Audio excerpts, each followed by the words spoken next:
Hello दोस्तों, फिर एक नई वीडियो में आपका स्वागत है। दोस्तों, आज की इस वीडियो में हम आप लोगों को बताएंगे जो अभी बिहार बोर्ड है ना, डीएलएड का जो एंट्रेंस एग्जाम चल रहा है, ठीक है ना। इसमें जो 7 जून का जो पूछा गया क्वेश्चन था फर्स्ट शिफ्ट का, हम लोग आज उनके बारे में चर्चा करेंगे और बहुत सारे क्वेश्चन आपको बताएंगे और उसका आंसर भी बताएंगे। यदि आप एग्जाम देने वाले बिहार डीएलएड का या किसी और का, तो इस वीडियो को आप लोग पूरा देख लेना ताकि आपको पता चल जाए कि एग्जाम में कैसे क्वेश्चन पूछा जाता है, ठीक है ना। बहुत ईजी पूछा जाता है, बट एक बार आप देख के जाएंगे तो बहुत ही अच्छा रहेगा, ठीक है। चलिए, तो यहाँ से स्टार्ट करते हैं। हिंदी, इंग्लिश, मैथ सारे के क्वेश्चन हम लोग देखने वाले, ठीक है। तो यहाँ पे पहला क्वेश्चन आप देख सकते हो, सुख दुख में कौन सा समास है, ठीक है। तो आपको मालूम है ना, सुख का उल्टा दुख होता है, जिसमें विलोम शब्द दिया रहता है, उसमें द्वंद्व समास रहता है। उसमें कौन समास रहता है? द्वंद्व समास। तो सुख दुख में द्वंद्व समास हो जाएगा आपका। दूसरा हिंदी का सवाल पूछा गया था, स्वर संधि के कितने भेद होते हैं, ठीक है ना। तो आपको याद रखना बाबू, स्वर संधि के कितने भेद होते हैं? 5 होते हैं। अगर सिर्फ पूछेगा संधि के कितने भेद होते हैं, तो सिर्फ संधि के 3 भेद होते हैं, है ना। स्वर, व्यंजन और विसर्ग। और स्वर संधि के कितने भेद? तो 5 भेद होते हैं। अगला सवाल था हिंदी का, जिसके हृदय, ठीक है ना, यहाँ पे हृदय होगा, जिसके हृदय में दया नहीं होता है उसे क्या कहते हैं? तो उसे हम लोग कहते हैं निर्दय। उसे हम लोग क्या कहते हैं बच्चों? निर्दय कहते हैं, ठीक है ना। उसे हम लोग क्या कहेंगे? निर्दय कहेंगे, ठीक है ना, निर्दय। तो अगला ऑब्जेक्टिव था चौथा, निश्चय का संधि विच्छेद क्या होता है, ठीक है ना। तो आपको याद रखना है, निश्चय का जो संधि विच्छेद होगा वो हो जाएगा नि जोर चय, ठीक है ना। ये होता है निश्चय। निश्चय का संधि विच्छेद। ये पूछता अगर निश्चय में कौन सा संधि है, तो विसर्ग संधि है, ठीक है। हाँ, तो अगला सवाल साइंस का ये था आपका कि दूध का पीएच मान कितना होता है, ठीक है ना। तो ऑप्शन में 6.6 दे रखा था, तो समथिंग दूध का पीएच मान 6.6 के ही करीब होता है। तो यहाँ पे 6.6 आंसर इसका सही चला जाएगा। चलिए, और ये सवाल रहा मैथ का आपका। माध्य बोलता है ज्ञात करने के लिए 1, 2, 3, 4 और 5 का माध्य है। जब भी माध्य बोलेगा निकालने के लिए, आपको क्या करना है? सभी संख्या को जोड़ देना है, ठीक है ना। 1, 2, 3, 4 और 5 सभी को जोड़ देना है। और 5 संख्या दे, 1, 2, 3, 4, 5, तो 5 से भाग भी करना है। सबको जोड़िए, 1, 2, 3, 3, 6, 4, 10, 5, 15। और 15 को 5 से भाग करेंगे तो आपका आंसर आ जाएगा यहाँ पे 3। कितना आ जाएगा? 3। तो 6 का सही आंसर आपका 3 होता, ठीक है ना। ऑप्शन देख के आप लोग को सही बनाना था। 7वां सवाल त्रिकोणमिति से, बहुत ही इंपॉर्टेंट, बहुत ही मस्त सवाल था, ठीक है। देखिए, बहुत ही अच्छा सवाल था। साइन स्क्वायर 17.5 डिग्री, ठीक है ना, प्लस साइन स्क्वायर 72.5 डिग्री बराबर वाट, इसका मान कितना होगा, ठीक है। तो बाबू इसका मान कितना होगा मालूम है आपको? इसका मान होगा 1। कैसे होगा 1, मैं आपको बता देता हूँ। लेकिन ऑप्शन में टेन स्क्वायर 45 दिया था, ठीक है ना। तो इसका आंसर टेन स्क्वायर 45 डिग्री ही सही जाता। देखिए, अगर हम लोग साइन स्क्वायर 72.5 को तोड़ेंगे तो ये कॉस, या तो ऐसे डायरेक्ट देख लीजिए ना, इसको सिंपल है। देखिए, इसको क्या देखिए, ये जो आप 72.5 देख रहे हैं ना, अगर ये दोनों को अगर हम लोग जोड़ देते हैं, ठीक है ना, तो क्या आ जाएगा? साइन स्क्वायर 90 डिग्री के करीब आ जाएगा, ठीक है ना। साइन स्क्वायर 90 का मान याद है? 1 का स्क्वायर कितने होता है? 1 ही होता है। कितने होता है? 1 ही, ठीक है। तो यहाँ पे एक आंसर इसका सही चला जाता, ठीक है। चलिए, अगला देखिए। अगला सवाल था आपका त्रिकोणमिति का, sine square 61 degree plus sine square 29 degree बराबर वाट, इसका मान कितना होगा? तो इसका भी मान 1 ही होगा। कैसे होगा 1, मैं आपको बता देता हूँ। देखिए, ये जो साइन स्क्वायर 29 देखते हैं, अगर आप इसको तोड़ेंगे ना, तो ये कॉस स्क्वायर 61 में बदल जाएगा, ठीक है ना। अब sine square 61 degree plus cos square 61 degree का मान क्या होता है? 1 होता है, ठीक है। तो इसका आंसर यहाँ पे 1 होने वाला था। चलिए, 9वां सवाल देख लेते भाई। तो 9वां सवाल दिया था, ये मैथ का सवाल था। यूक्लिड ने अपने, ठीक है ना, यूक्लिड ने अपने, यहाँ पे 2 बार अपने हो गया, 1 बार होगा। यूक्लिड ने अपने पाठ्य पुस्तक, ठीक है, उसका किताब का नाम है दी एलिमेंट्स, ठीक है, इसको कितने भागों में बांटा गया है? तो इसका ऑप्शन होगा 13, ठीक है। ऑप्शन जहाँ भी 13 होगा वही इसका आंसर सही था। इसका आंसर सही 13 जाएगा, ठीक है ना। चलिए, और 10वां सवाल ये था आपका, संपत्ति के आधार को कब हटाया गया, ठीक है। तो आपको याद रखना था 1978 में हटाया गया था, ठीक है। ये सारे सवाल पूछा गया, आपको याद रखना है, ठीक है ना। प्रथम पाली में साजुन को पूछा गया है।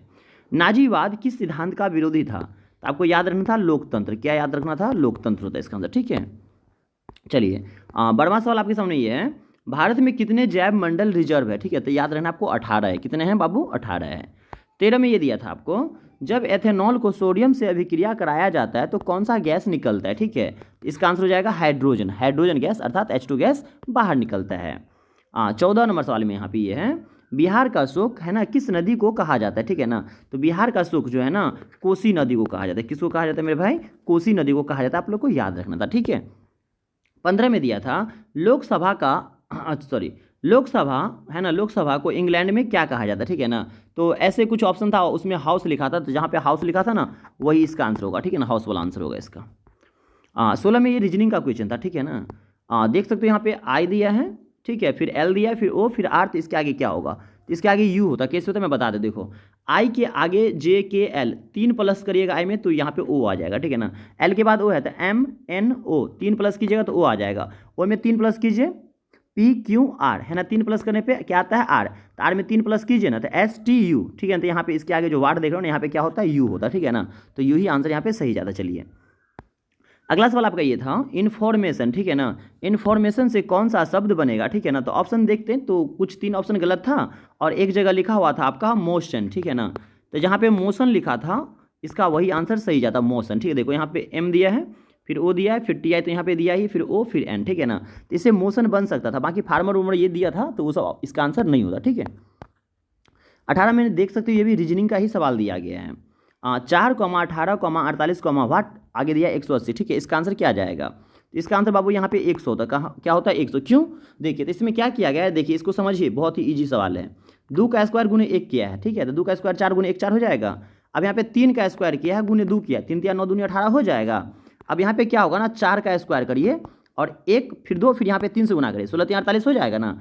तो 4 से तो गुना कर दिए, तो अब यहाँ पे क्या होगा ना 5 का स्क्वायर होगा और गुने 3 से गुना किया तो एक बढ़ा दिए 4, ठीक है। तो 5 का स्क्वायर 25 चौका 100 हो जाएगा। और आगे देखिए अगर यहाँ पे आप 6 का स्क्वायर करेंगे तो फिर यहाँ पे 5 आपको गुना करना पड़ेगा। तो 6 चाहे 36, 36 5 180 आ जाता है कि नहीं आ जाता है। तो यहाँ पे जो वाट दिया है ना, यहाँ पे इसका आंसर 100 जाता है, ठीक है। तो ऑप्शन में कहीं भी 100 दिया था, इसका वही आंसर सही जाएगा। 19 में कह रहा था 340, 316, 286, 250 और इसके आगे क्या होगा, तो इसके आगे क्या होगा 208 होगा। कैसे 208 होगा मैं आपको बता देता हूँ, देखिए ध्यान से देखिए। 250 में है ना, 250 में देखिए और 286 में देखिए, ठीक है ना। तो यहाँ पे 36 बढ़ रहा है, ठीक है।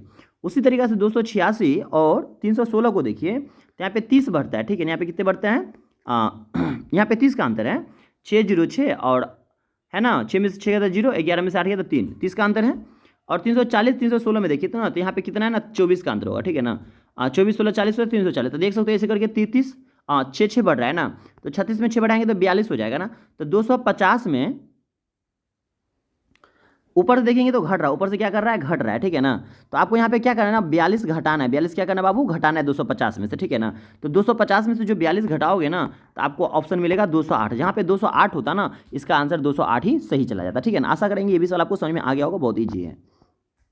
20 नंबर ये हिंदी का सवाल था, कलेजा ठंडा होना का अर्थ क्या होता है, ठीक है ना। तो ऑप्शन में था संतुष्ट, है ना, संतुष्ट मतलब होना, तो यहाँ पे इसका सही आंसर होता है संतुष्ट होना, ठीक है। 21 में दिया था ये वाली सवाल, दिखा देता हूँ मैं आपको। हाँ ये भी रीजनिंग का सवाल है 21 नंबर, ठीक है। बहुत ही इंपॉर्टेंट, बहुत ही अच्छा सवाल था। 2 बार 14, फिर 2 बार 26, फिर 2 बार 38, फिर 2 बार 50, ठीक है। तो आगे कहता था वाट, यहाँ पे क्या होता है, यहाँ पे वाट दिया है, ठीक है ना। देखिए तो मैं आपको बता दूं 2 बार 14 दिया है, 2 बार 26, तो 14 में 12 जोड़िए तो 26 आ जाता है, ठीक है ना। और 26 में 12 जोड़िए तो 38 आ जाता है, ठीक है ना। 38 में 12 जोड़िए तो 50 आ जाता है, ठीक है ना।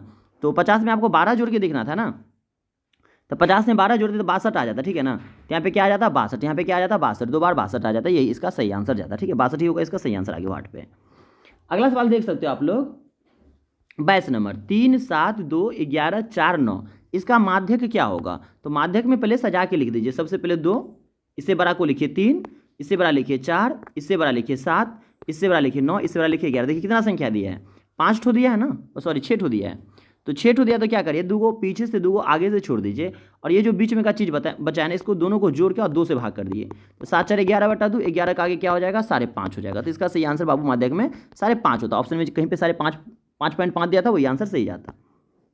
ये सवाल 23 में आपका साइंस का यहाँ पे दिख रहा है, किस धातु के ऊपर लोहा भी तैर सकता है, ठीक है ना। तो इसका आंसर होगा पारा, ठीक है ना, Hg, ठीक है ना। मरकरी के ऊपर है ना, पारा के ऊपर लोहा भी क्या कर सकता है बाबू तैर सकता है। तो यहाँ पे इसका सही आंसर मरकरी या पारा होता है, ठीक है।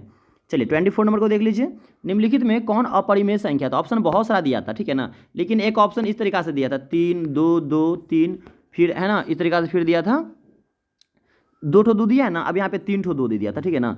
फिर यहाँ पे सही से देखते ना तो 4 ठो 2 दिया था, डॉट डॉट दे दिया था। तो यही इसका आंसर सही जाता, ठीक है ना। काहे कि यहाँ पे ना आप रैंकिंग इस पर नहीं चढ़ा सकते थे, तो ऐसा ही ऑप्शन जहाँ पे दिया था वही आंसर सही जाता, बाकी सब पर में ही दिया था। और 25 नंबर सवाल में यहाँ पे देख सकते हो मोर भारत, ठीक है ना। तो सफ़ेद भालू, ठीक है ना, तो सफ़ेद भालू और यहाँ पे देश का नाम दिया था चीन अमेरिका रूस। आप लोग इसका आंसर के बाद थोड़ा कमेंट करके मुझे बताने इसका आंसर क्या आ जाएगा, ठीक है। हाँ 26 में आपको यहाँ पे देख सकते हो मैथ का सवाल था कि 1 सेंटीमीटर कितना मिलीमीटर के बराबर होता है। तो ये 10 मिलीमीटर के बराबर होता है, याद रखिएगा, ठीक है। चलिए 27 में दिया था a बराबर बी क्यू प्लस आर, तो इसका मौसम क्या होगा, ठीक है ना। इसका आंसर आप लोग कमेंट करके बताना और ऑप्शन में नन, इनमें से कोई नहीं दिया था, ठीक है। 28 में दिया था लोकतंत्र का प्रयोगशाला का अर्थ क्या होता है, ठीक है ना। तो इसका ऑप्शन मुझे अभी याद नहीं क्या दिया था, इसलिए मैं इसको छोड़ के आगे बढ़ रहा हूँ। 29 नंबर में दिया चिपको आंदोलन का नेतृत्व किसने किया था, तो इसका आंसर होता है सुंदरलाल बहुगुणा। क्या होता है इसका आंसर, सुंदरलाल बहुगुणा होता है। 30 में दिया था, मैथ का सवाल है, प्रथम n संख्याओं का माध्य 20 है, ठीक है ना। तो है ना, संख्या क्या होगा, तो n का मान क्या होगा, तो ऑप्शन में कहीं पे 39 दे रखा था, 39 होगा, ठीक है ना। क्यों, क्योंकि अगर आप एक से लेके ना 1 सेकेंड, अगर आप 1 से लेके ना 39 तक लिखोगे, कहाँ तक लिखोगे, 1 से लेके 39 तक लिखोगे, ठीक है ना। और सबके जोड़ के ना अगर आप माध्य निकालोगे ना तो इसका आंसर 20 आ जाएगा, ठीक है ना। तो यहाँ पे 39 इसका सही आंसर सही चला जाएगा, ठीक है। 21 में अगला सवाल आपका है, ओटावा सम्मेलन कब हुआ था, तो आपको याद रखना है 1932 में समथिंग हुआ था, ठीक है। 32वां सवाल आपको यहाँ पे देख सकते हो, सर्व सलाव आंदोलन कहाँ पे हुआ था, ठीक है ना। तो इसका आंसर आप लोग जरा मुझे एक बार कमेंट कर देना, इसका ऑप्शन अभी यहाँ नहीं दिया इसलिए थोड़ा सा दिक्कत हो रहा है। और अगला सवाल था टीबी, ठीक है ना, एक रोग होता है, ये किसके कारण होता है, तो कहीं पे इसका आंसर ना ऑप्शन में जीवाणु दे रखा था, ठीक है ना। तो जहाँ पे जीवाणु दे रखा था ना, यही इसका सही आंसर जाता है, ठीक है, जीवाणु होता है, जीवाणु के कारण टीबी रोग फैलता है। और ये एक फ्रेज होता है ना, फ्रेज से ये सवाल आया था, बाय डिडंट ऑफ, इसका आंसर क्या होता है, तो ऑप्शन में कहीं पे दिया था बाय मीन्स ऑफ, ये इसका सही आंसर जाता। फिर अगला दिया था बाय फिट्स एंड स्टार्ट्स, ठीक है, तो इसका ये आंसर जाता। और एक मतलब इस तरीका से दिया था ना, वो फ्लाइंग इस तरीका से कुछ दिया था, ठीक है, वो मुझे अभी याद नहीं, तो मैंने आपको इतना बताया। आप लोगों को अगर अच्छा लगा होगा तो वीडियो को लाइक करना, ठीक है ना। और एक दो सवाल और भी ऐसा था, देखिए जैसे मतलब इस तरीका से दिया हुआ था कुछ, ठीक है, इक्वल 0, फिर 5x + 4y + 9 = 0, बोला था ये कैसा समीकरण है, तो इसका आंसर प्रतिच्छेद होता है, क्योंकि इसको आप सॉल्व करेंगे ना तो a1/a2 और नॉट इक्वल b/b2 आ जाएगा, इसलिए इसका प्रतिच्छेद आंसर होता है, ठीक है ना। तो आशा करेंगे आप लोगों को वीडियो बहुत ही अच्छा लगा होगा। अगर अच्छा लगा होगा तो वीडियो को लाइक करना है ना, चैनल को सब्सक्राइब करना और अपने दोस्तों में जरूर शेयर करना जो आपके दोस्त अभी डीएलएड का एग्जाम देने वाले, ठीक है ना। अगर आपको कोई भी इन्फॉर्मेशन चाहिए डीएलएड से संबंधित, आप लोग मुझे कमेंट करके जरूर बताना, ठीक है ना, कि एग्जाम देने के लिए जाएंगे तो मतलब कुछ भी अगर आपको प्रॉब्लम हो ना तो आप लोग मुझे कमेंट करके जरूर बताना, ठीक है ना। तो चलिए आज के लिए इतना ही रहेगा, वीडियो देखने के लिए यहाँ तक आप लोग को थैंक्स फॉर वॉचिंग। फिर मिलेंगे अगले वीडियो में, जब तक ले दीजिए इजाजत, बाय बाय।